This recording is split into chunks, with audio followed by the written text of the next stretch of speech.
The way forward is for the Ruto regime to calm down, stop the arrogance of chest thumping, sit down and talk to the doctors. You cannot say there is no money, yet we see you splashing our money on luxury items. The tea alone taken at State House is enough to meet the doctors' demands. So let's get serious. We call out the Ruto regime for the callousness in handling or mishandling the doctors' strike, thereby causing untold suffering and loss of lives of citizens. At the heart of the strike is the plight of intern doctors who are being left to stay unposted and unemployed for over a year and in some extreme cases for 7 years. It's happening when our health facilities are seriously understaffed. In other words, we really need the services of the interns who have now not been posted. It's also happening when our health facilities are ill-equipped. It is unconscionable for the regime to continue splashing taxpayers' money on non-essential luxury items like motor vehicles, new pavilions in State House, fancy umbrellas, to name but a few. Of citizens do not matter to this regime, and that their priority is their own comfort and that of a select few. We condemn this in the strongest terms possible. As Kenyans, we deserve better. The fertilizer scandal is yet another demonstration of callousness of this regime, selling fake fertilizer and seeds which are believed also not to be good enough, therefore fake seeds to farmers, is wishing hunger and death for Kenyans and especially the vulnerable, who are the majority. The fake fertilizer haste suggests a deliberate scheme to lower food production, to increase food insecurity, in order to force starving Kenyans to be at the mercy of food cartels. It is a sadistic act by those entrusted with the task of making the nation food secure.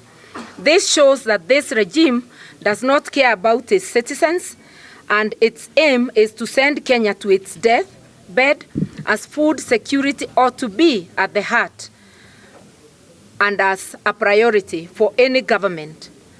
Do we deserve this as Kenyans? That's the question we must ask ourselves. That thousands of families in the Dabibi farm within Naivasha can be dispossessed and face imminent eviction without a word from the regime is surprising, as it is sad. We are staring at the making of a humanitarian crisis of great proportions. Alas, for the Dabibi, it is Ruto himself who is said to be the buyer in quotes, of the 5,000 acres from a Mr. Kipkulei.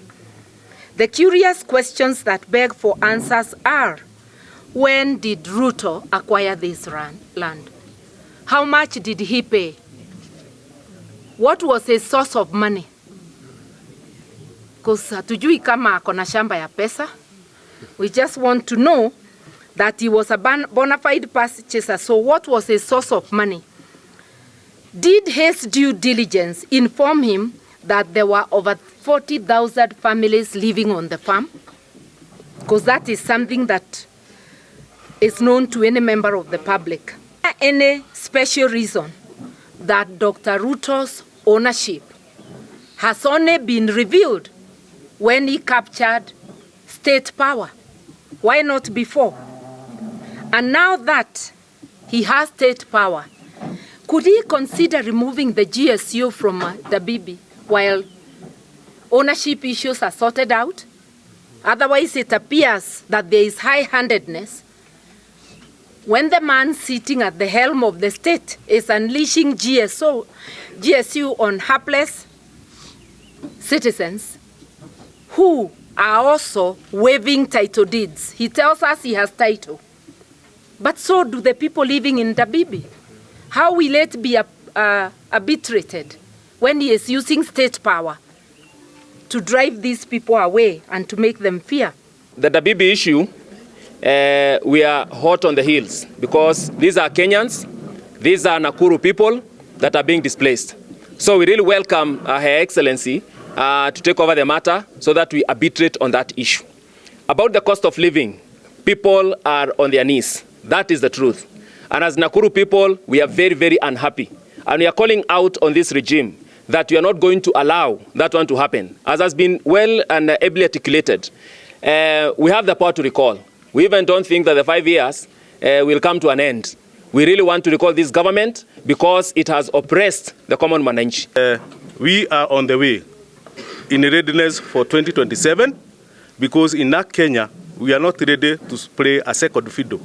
We are playing the first 11, and we are going to present, as we have declared here in Naivasha, that we are going to have candidates at all levels, from president, governor, senators, women rep, MPs, and also MCAs.